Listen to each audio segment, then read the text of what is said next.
pelatihan Junior Sekretaris sesi 1 di LPK Karir Integrasi Digital. Sebelum kita mulai, mungkin teman-teman boleh mengenal saya dulu, dan saya juga harus mengenal teman-teman semuanya. Perkenalkan, saya Putri Nabila sebagai instruktur untuk Junior Sekretaris hari ini.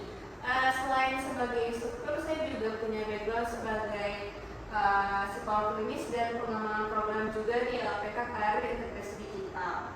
Sebelum itu mungkin saya mau cek kehadiran teman-teman semuanya. Nanda hadir? Hadir. Shania hadir? Hadir. Mbak Nisa hadir? Hadir. Mbak Afik hadir? Hadir. Oke, terima kasih teman-teman. Nah, selanjutnya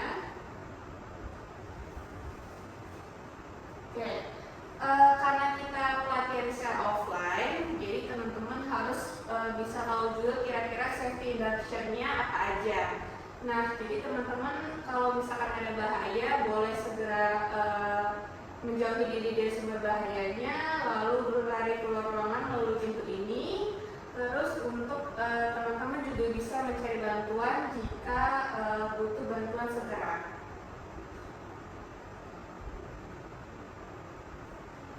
Nah, selain itu saya juga mengharapkan juga untuk teman-teman supaya bisa aktif selama pelatihan berlangsung. Kalau ada yang ingin ditanyakan, boleh raise hand atau bisa juga catat poin-poin penting yang dirasa teman-teman berguna untuk pelatihan hari ini.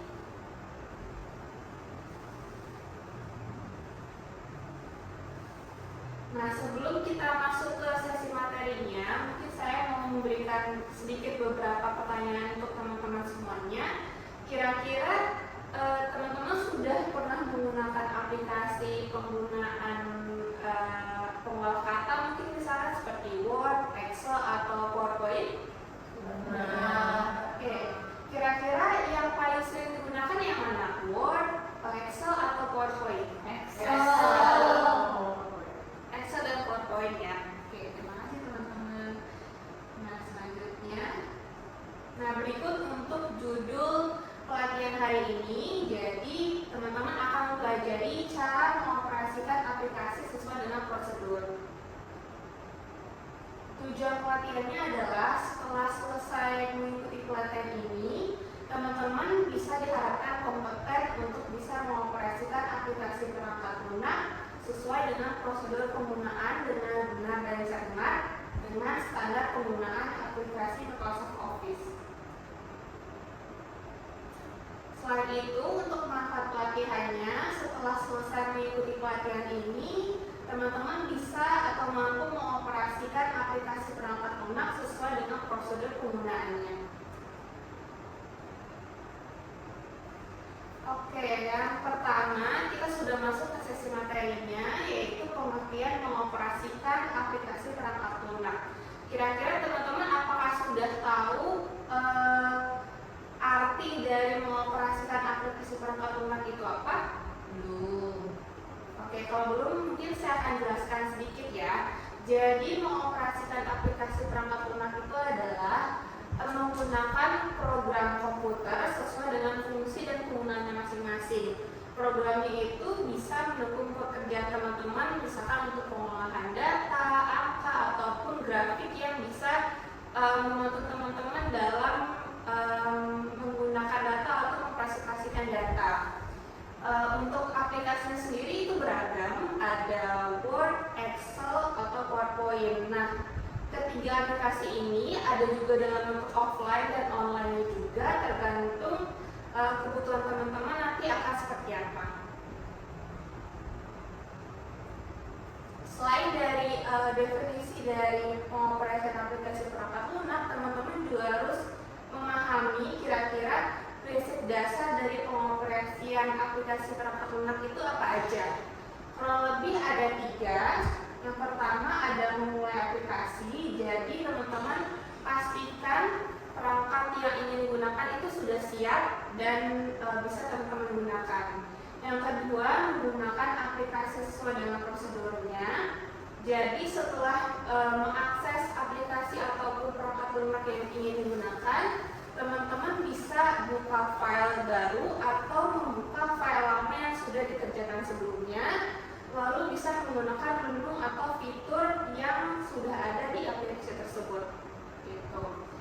terakhir, setelah selesai menggunakan aplikasinya, jangan lupa untuk di-save file atau dokumennya, lalu tutup aplikasi sesuai dengan prosedur yang berlaku. Oke, selanjutnya tadi saya sudah menjelaskan apa aja aplikasinya, ada Word, Excel, dan PowerPoint. Nah, sekarang saya akan membedah satu-satu kira-kira fitur dan contoh penggunaannya kira-kira seperti apa. Yang pertama ada Microsoft Word. Ini bisa teman-teman gunakan untuk untuk mengolah kata. Nah, di Microsoft Word sendiri ini ada dua contoh penggunaannya. Yang pertama, membuat cover dan menyisipkan gambar atau option. Yang pertama, untuk membuat cover, teman-teman bisa klik tab insert di Word-nya, lalu pilih cover page. Nah, jika sudah, bisa pilih desain cover yang tersedia. Sesuai dengan selera teman-teman bisa menggunakan cover yang mana. Lalu jika sudah dipilih, silakan ganti judul filenya, nama atau tanggal sesuai dengan kebutuhan. Untuk contohnya, cover ini bisa digunakan untuk misalkan membuat laporan penelitian atau proposal proyek. Yang kedua, Word ini juga bisa digunakan untuk mengisikan gambar. Caranya bisa pilih tab insert, lalu picture, pilih gambar, klik kanan gambar, lalu insert caption. Nah, selanjutnya ada di Microsoft PowerPoint. Mungkin teman-teman tadi sudah menjelaskan juga kalau sering menggunakan Microsoft PowerPoint. Jadi ada dua contoh cara juga, misalkan cara menambah slide dan menambahkan transisi atau animasi.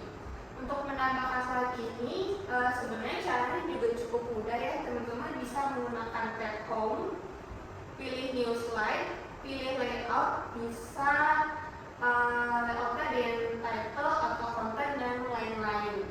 Lalu untuk shortcutnya seperti di laptop ini bisa menggunakan Ctrl M. Gitu. Terus untuk selanjutnya di PowerPoint sendiri ini juga bisa menambahkan transisi ataupun animasi. Kurang lebih seperti ini ya teman-teman, ada transisi ini bisa digunakan untuk perpindahan antar slide, jadi bisa dibikin lebih menarik. Untuk animasinya bisa menggunakan animasi teks atau gambar. Lalu untuk timing per slide-nya juga bisa diatur sesuai dengan kebutuhan teman-teman. Oke, untuk kesimpulan dari materi hari ini, jadi peserta pelatihan itu diharapkan kompeten untuk bisa mengoperasikan aplikasi perangkat lunak sesuai dengan prosedur penggunaan dengan benar dan cermat sesuai dengan standar penggunaan aplikasi Microsoft Office. Oke, sebelum kita lanjut ke slide berikutnya, mungkin saya mau memberikan pertanyaan dulu nih untuk teman-teman. Kira-kira tadi kan sudah dijelaskan ya, ada aplikasi yang sudah digunakan, ada Word, ada Excel. Kira-kira ada lagi nggak aplikasi yang mungkin sering digunakan? Basicnya sama slide gitu. Slide dan tugas ya. Oke, berarti untuk yang penggunaan online ya. Oke, kira-kira alasan untuk memilih dan menggunakan aplikasi tersebut kenapa dan kenapa? Pakai slide atau basicnya online karena kan kita penggunanya banyak nih. Jadi yang pakai nggak cuma satu orang. Jadi kalau misalnya update tuh atau nambahin data itu bisa langsung berbarengan sama. Jadi kalau misalnya pakai Excel kan perlu satu orang nanti kirim lagi gitu. Kalaupun misalnya Excelnya kecuali yang online gitu. Jadi lebih enak sebenarnya kalau kita pakainya yang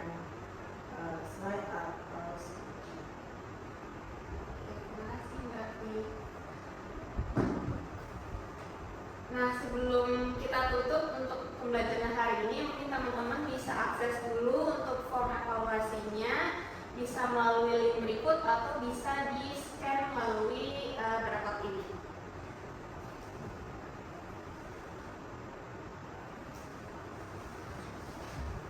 Oke, terima kasih teman-teman sudah mengisi form evaluasinya. Semoga nanti untuk form evaluasi ini bisa kita kembangkan lagi untuk pelatihan selanjutnya. Nah, selain teman-teman tadi juga udah belajar, mungkin saya juga akan memberikan tugas tambahan yang bisa teman-teman kerjakan di rumah dan dikumpulkannya besok. Jadi untuk tugas tambahannya adalah teman-teman diminta untuk membuat langkah prosedural penggunaan salah satu aplikasi. Jadi bisa pilih nih, mau Word, Excel, atau PowerPoint. Terus nanti teman-teman bisa di running aplikasinya, dijalankan. Nanti jangan lupa setiap sesinya itu di screenshot lalu di input ke Word aja. Jadi di insert gambarnya seperti tadi yang sudah saya contohkan caranya gimana. Terus nanti jika sudah bikin perbandingan dari dua aplikasi yang sudah teman-teman gunakan. Tadi kan ada yang Word, ada yang Excel ya, jadi bisa dibandingkan.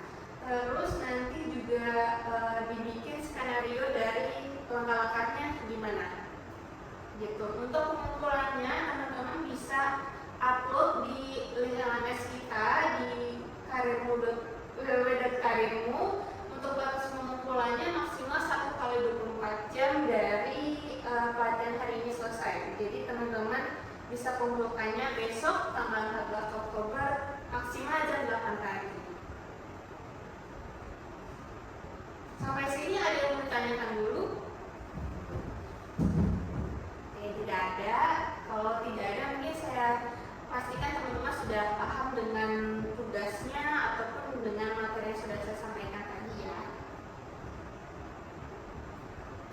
Oke, sekian teman-teman untuk pelatihan hari ini. Sebelum kita tutup, mungkin teman-teman boleh rapikan dulu peralatannya, lalu buang sampah dan boleh meninggalkan ruangan dengan yang ada di pintu sana.